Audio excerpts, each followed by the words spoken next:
अगर आप भी लेना चाहते हैं देश दुनिया की तमाम जानकारी तो आज ही सब्सक्राइब करें हमारे चैनल को।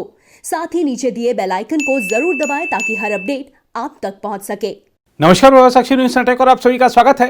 केंद्र के 3 नए कृषि कानूनों के खिलाफ प्रदर्शन कर रहे किसानों के राष्ट्रीय राजधानी में दाखिल होने के प्रमुख मार्गों पर लगातार 7 दिनों से डटे होने के कारण बुधवार को भी यातायात धीमा रहा और लोगों को, खासकर ऑफिस जाने वालों को, काफी परेशानियों का सामना करना पड़ा।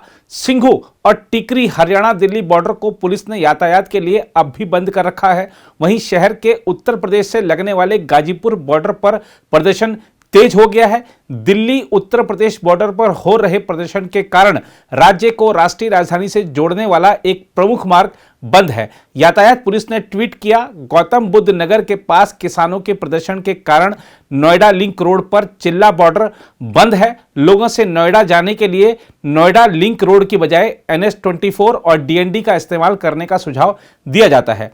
राष्ट्रीय राजधानी को गुड़गांव और झज्जर बहादुरगढ़ से जोड़ने वाले 2 अन्य बॉर्डर भी एहतियाती तौर पर बंद कर दिए गए हैं। यातायात पुलिस ने टीकरी, झाड़ौदा और झटिकरा बॉर्डर को भी हर तरह के यातायात के लिए बंद कर दिया है।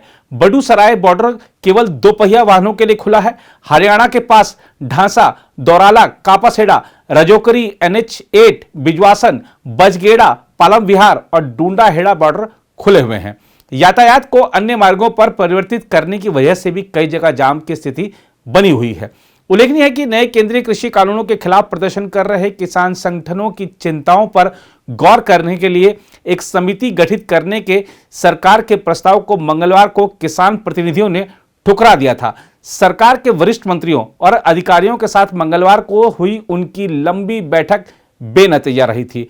अब दूसरी बैठक गुरुवार को होगी। इन कानूनों को वापस लेने की मांग को लेकर बड़ी संख्या में किसान दिल्ली से लगी सीमाओं पर करीब 1 सप्ताह से प्रदर्शन कर रहे हैं। इस बीच किसानों के मुद्दों को लेकर केंद्रीय गृह मंत्री अमित शाह के आवास पर एक महत्वपूर्ण बैठक हुई। इस बैठक में केंद्रीय कृषि मंत्री नरेंद्र सिंह तोमर और वाणिज्य मंत्री पीयूष गोयल शामिल हुए। किसानों के प्रतिनिधियों के साथ सरकार की गुरुवार दोपहर दूसरी बैठक होनी है। संभवतः बैठक के मुद्दों पर आज इस बैठक में चर्चा की गई। अब जरा बात करते हैं इस आंदोलन के जरिए सरकार और नागरिकों को परेशान करने वाले लोगों की। लेकिन उससे पहले आपके मन में एक सवाल कौंधा देते हैं। वह यह है कि जब केंद्र सरकार MSP पर पिछले सीजन से ज्यादा फसलें खरीद रही है तो फिर MSP के नाम पर किसानों को गुमराह करने के पीछे आखिर मंशा क्या है? सरकार ने MSP पर 315 लाख मीट्रिक टन से ज्यादा धान खरीदा है और पंजाब से सबसे ज्यादा खरीद की गई है। तब यह बवाल क्यों? क्या एक और शाहीन बाग की तैयारी की जा रही है? जरा टाइमिंग पर गौर करिए। ठीक 2019 में नवंबर अंत में CAA के खिलाफ धरना प्रदर्शन कर सरकार को बदनाम करने का प्रयास किया गया। एक वर्ग के मन में भय पैदा करने का प्रयास किया गया।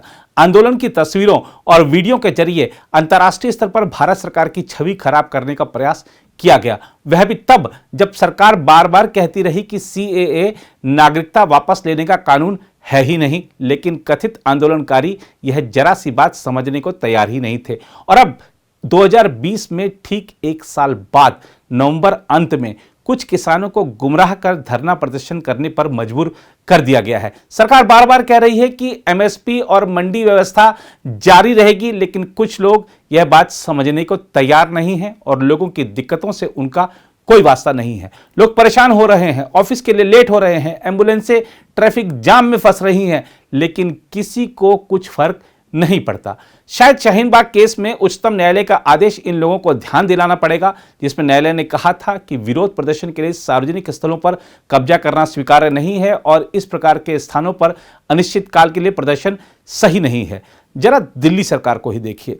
दिल्ली सरकार ने 3 केंद्रीय कृषि कानूनों में से एक की अधिसूचना जारी कर दी है, जबकि बाकी 2 अन्य पर विचार किया जा रहा है। आम आदमी पार्टी की सरकार एक और आंदोलनकारी लोगों के रहने खाने का इंतजाम कर रही है, उनका धरना प्रदर्शन सही बता रही है और दूसरी ओर वही कानून लागू भी कर रही है जिसका किसानों के सामने वह विरोध कर रही है। यही नहीं, किसानों की मांग है कि पराली जलाने पर दर्ज किए गए मुकदमे वापस लिए जाएं और इन किसानों का समर्थन कर रही आम आदमी पार्टी की सरकार के मुखिया ही केंद्र से मांग करते रहे हैं कि पंजाब के किसानों को पराली जलाने से रोका जाए और इसके लिए कड़े कानून बनाए जाएं। वाह, क्या दोहरा रवैया है। अब जरा इनसे मिलिए। ये माता जी कह रही हैं कि भले महीने और साल लग जाएं, हम मांगे माने जाने तक वापस नहीं जाएंगे। मांगों को लेकर इन्हें भी भ्रम है कि किसी ने बता दिया इनको कि एमएसपी समाप्त हो गया है, तो यह उसे ही सही मान बैठी हैं। जिन्ना चਿਰ सरकार साडा फैसला ना करेगी, साडे काले कानून ਜਿਹੜੇ ਰੱਦ ना करेगी, ਉਹਨਾਂ ਚਿਰ ਹੀ ਇੱਥੇ ਸਭ ਇੱਥੇ ਬਿਠੇ ਰਹਿਣਗੇ। ਭਾਵੇਂ ਸਰਦੀ ਆ ਤੇ ਭਾਵੇਂ ਗੋਲੀਆਂ ਹੈ ਤੇ ਭਾਵੇਂ ਪਾਣੀ ਦੀਆਂ ਪਛਾੜਾਂ ਨੇ, ਕੋਈ ਡਰਨ ਵਾਸਤੇ ਨਹੀਂ ਆਏ, ਕੋਈ ਮਰਨ ਦਾ ਖਤਰਾ ਇਹਨਾਂ ਦਾ। ਅਸੀਂ ਇੱਥੇ ਬੈਠੇ ਆ ਡੇਰੇ ਲਾ ਕੇ, ਸਾਲ ਲੱਗ ਜਾਣ, 2 ਲੱਗ ਜਾਣ, 3 ਲੱਗ ਜਾਣ,